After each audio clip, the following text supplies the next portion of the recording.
ایک مثال ہو گئی. دوسری مثال, میں جامعۃ الرشید میں پڑھاتا ہوں. ایک دن ایک طالب علم گاجر کا حلوہ لے کر آیا صبح.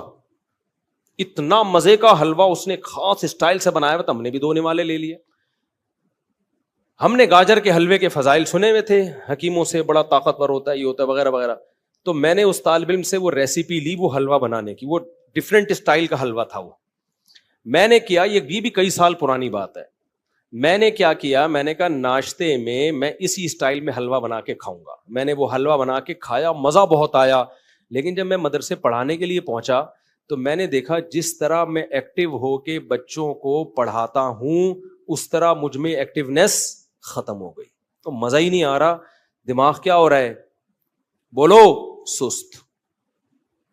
ایک دفعہ کھایا ہوگا, اس کے بعد میں نے اس طالب علم کو بولا بھائی شاید جو بنایا تھا نا پورا بھر کے وہ میں نے اسی کو لا کے گفٹ کر دیا. میں نے کہا آئندہ میں یہ کبھی بھی نہیں کھاؤں گا. مزے کا بہت ہے مگر یہ مزہ 10 منٹ کا 5 منٹ کا, اس کے بعد ٹینشن 6-7 گھنٹے کی, کیونکہ وہ دماغ میں وہ تازگی ختم ہو گئی. بیٹھے ہوئے ہیں یوں کر کے جھوم رہے ہیں. تو بھائی کیوں اپنی جانوں پہ ظلم کر رہے ہو, ایسی چیزیں کیوں کھا رہے ہو جس سے تمہارے اندر چستی کے بجائے کیا پیدا ہو رہی ہے, سستی. کیوں اپنے جان پہ ظلم کر رہے ہو؟ تبھی آپ دیکھ رہے ہو نا بیان میں بھی بیٹھے بیٹھے لوگ سو جاتے ہیں, بات کرتے کرتے لوگ سو جاتے ہیں. دفتر میں بیٹھے ہوں گے آڑے ترچے ٹیڑے میڑے گر رہے ہوں گے, کوئی یوں گر رہا ہے کوئی یوں گر رہا ہے, عجیب سے. یہ سب کس کا اثر ہے؟ خوراکوں کا. شربت اپنی زندگی سے نکال دو. بہت زیادہ میٹھا پینے کا شوق ہے, اوریجنل جو گائے وہ گنے کا رس ہوتا ہے نا وہ پی لی, اس میں میٹھا اتنا نہیں ہوتا. سمجھتے ہو کہ نہیں سمجھتے ہو؟ شہد کھا لیا کرو, مدذل ہلا لیا, جو ملا کھا لیا, یہ مت بنو. تو ہماری شریعت میں اس کا بڑا اہتمام کیا گیا ہے کہ آپ کی خوراک کم ہونی چاہیے اور آپ کی خوراک اچھی ہونی چاہیے تاکہ ایک صحت مند معاشرہ وجود میں آئے. آپ میں جسم بھاری نہ ہو, آپ چست رہیں, آپ میں سستی نہ ہو, تاکہ آپ شریعت کے احکامات کو خوش دلی کے ساتھ بجا لائیں. آپ کا دماغ فریش ہوگا. گھر میں بیگم سے بات اچھے طریقے سے کریں, بچوں سے بات اچھے طریقے سے کریں. اگر آپ کھا کھا کے پھوڑ پھوڑ کے گھی کا ڈبہ بن گئے تو آپ ٹینشن کی ایک مشین بن چکے ہیں. جہاں جائیں گے ہر شخص کو ڈر ہوگا کہ کسی بھی وقت کچھ بھی کہہ سکتا ہے, کیونکہ اس کے غصے کا کچھ پتہ نہیں چلتا.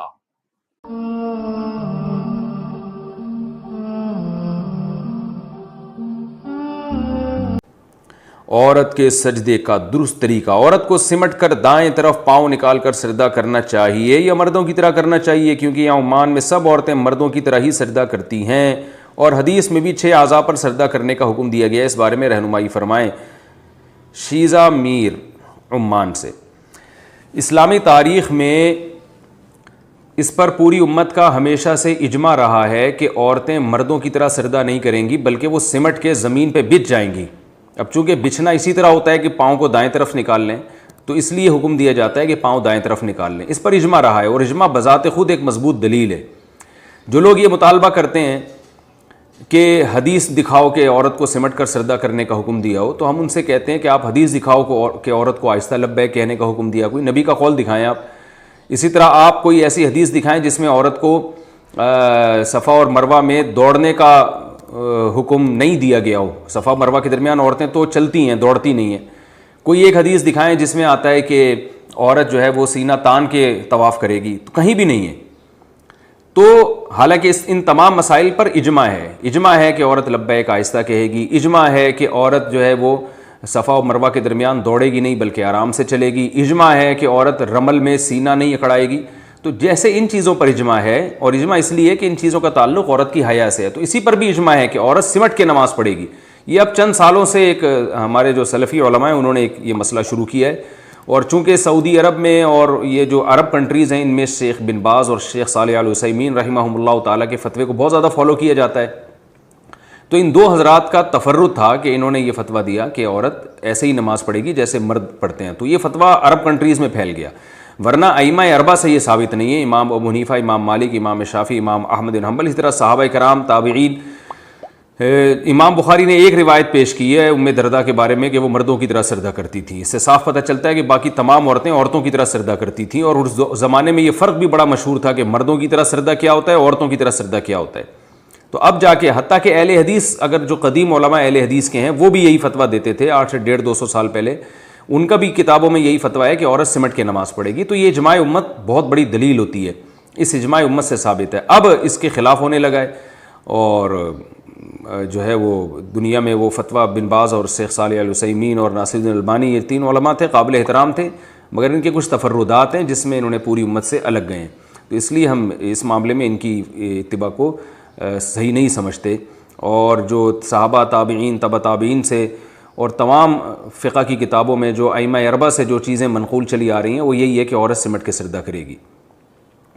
تو اس لیے عورت کو چاہیے سمٹ کے سردہ کرے. اور وہ جو حکم ہے کہ 6 اعضاء پہ سردہ ہوتا ہے یا ایسے کتے کی طرح سردہ نہ کرو, وہ مردوں کو خطاب ہے. اسی اجماعی امت والی دلیل سے پتہ چلتا ہے. میں ایئرپورٹ پہ گیا نا ابھی, کراچی کے ایئرپورٹ پہ, بڑا دلچسپ واقعہ. فلائٹ لیٹ تھی, جب میرا سفر نہیں تھا آگے, تو لیٹ ہو گئی. تو وہ ایئرپورٹ میں جو مینیجر ہے نا, جو پورا کراچی کے ایئرپورٹ ان کے ہاتھ میں, وہ مجھے لے گئے, انہوں نے مجھے دیکھ لیا, وہ مجھے لے گئے اپنے آفس میں بٹھایا, اور مفتی صاحب ہم تو آپ کے وردی میں باقاعدہ, اور آپ کے تو بیان صبح شام سنتے ہیں یار, چائے منگواؤ. اچھا ہو گیا فلائٹ مس ہو گئی, بڑی عقیدت کا اظہار.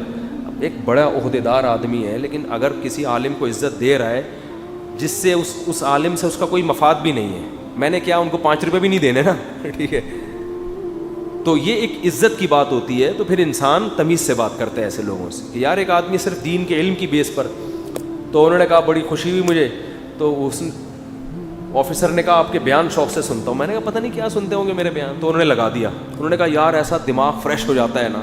اچھا ایک اور آفیسر آ کے انہوں نے کہا میں بھی سنتا ہوں. میں نے کہا, میں نے ویسے ہی پوچھا کیا سنتے ہیں, اس نے کلپ لگا دیا. کلپ جو لگا ہے نا, تو مجھے فلائٹ لیٹ ہونے کو بھول گیا, میں جو ٹینشن تھی ختم. مجھے اتنی ہنسی اپنا بیان سن کے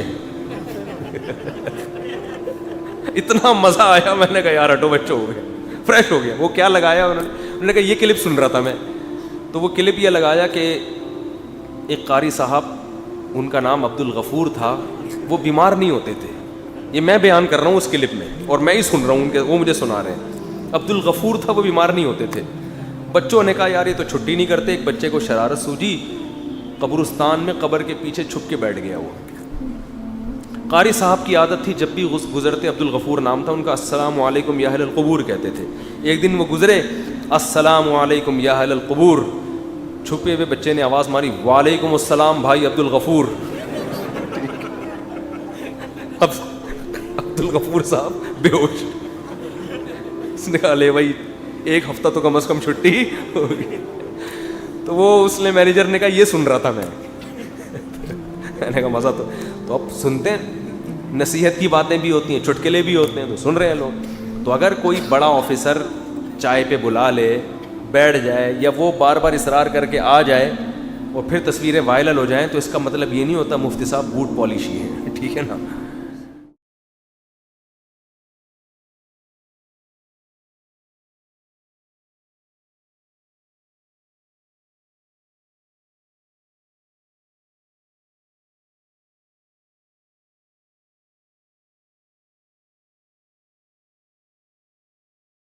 پاکستان سے کتنے پوچھے, قسطوں کے کاروبار کے بارے میں رہنمائی فرما دیں. ایک ہی چیز کی قیمت جلدی ادا کرنے میں کچھ اور ہوتی ہے, دیر سے ادا کرنے میں قیمت زیادہ ہوتی ہے. بعض لوگ اس کو سودی کاروبار کہہ دیتے ہیں. وضاحت فرمائیے. نہیں, یہ سودی نہیں ہے.